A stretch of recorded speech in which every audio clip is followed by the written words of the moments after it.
அனைவருக்கும் வணக்கம். ஸோ நிறைய பேர் வந்து மேம் எல்லா உறுப்புகளுக்கும் ஒவ்வொரு சிம்டம் இண்டிகேஷன் அப்படின்னு சொல்லியிருக்கீங்க. ஹேர் ஃபாலை பற்றி நீங்கள் பேசவே இல்லை அப்படின்னு சொல்லி கேட்டிருக்கீங்க. கண்டிப்பாக வந்து ஹேர் ஃபால் இப்போ வந்து பார்த்தீங்கன்னா ஹேர் ஃபால் வந்து ஒரு 2-3 டைப்ஸ் ஆஃப் இருக்குது. ஸோ நிறைய வந்து பொல்யூஷன், ஹெல்மெட் அதிகமாக யூஸ் பண்ணி, ஸோ ஃபங்கல்ஸ் அதிகமாக இருக்குது அப்படின்றப்போ அதிகமாக டேண்ட்ரஃப் வந்து ஹேர் ஃபால் ஆகுது அப்படின்னா நீங்கள் ஹேரை வந்து நல்லா சுத்தமாக வச்சுக்கணும் அப்படின்ற மாதிரி அது நம்மளுக்கு என்ன பண்ணுது, இண்டிகேஷன் கொடுக்குது. அதே மாதிரி பார்த்தீங்கன்னா இப்போ நம்ம கோம் வச்சு சீவும் போது அப்படியே முடி வந்து கொத்தா வருது மேம் எனக்கு அப்படின்னு சொல்லி நீங்கள் ஃபீல் பண்ணுவீங்க.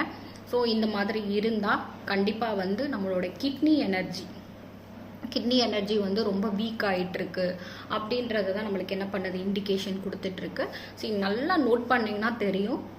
ஸோ ரீசன்ட் டேஸில் யூரின் அர்ஜென்சியாக இருக்கும், அப்படி இல்லைன்னா யூரினே எனக்கு வரலை மேம், திக்னஸ் ஆகிருக்கு அப்படின்ற மாதிரி நீங்கள் ஃபீல் பண்ணியிருப்பீங்க.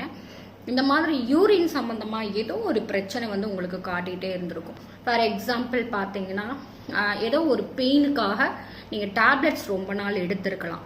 ஸோ அந்த மாதிரி எடுத்திருந்தாலும் என்ன பண்ணலாம், கிட்னி வந்து கொஞ்சம் சஃபர் ஆகிருக்கு அப்படின்றது தான் நம்மளுக்கு ஹேர் ஃபால் அப்படின்ற ஒரு விஷயம் வந்து நம்மளுக்கு இண்டிகேஷன் கொடுக்குது. ஸோ அக்குபஞ்சரில் ப்ராப்பராக நீங்கள் வந்து பல்ஸ் டயக்னோஸ் பண்ணிவிட்டு நீங்கள் கிட்னி எனர்ஜியை வந்து ரைஸ் பண்ணீங்க அப்படின்னா படிப்படியாக ஹேர் ஃபால்லேருந்து என்ன பண்ணலாம், பெர்மனெண்ட்டாக வெளியே வரலாம். தேங்க்யூ.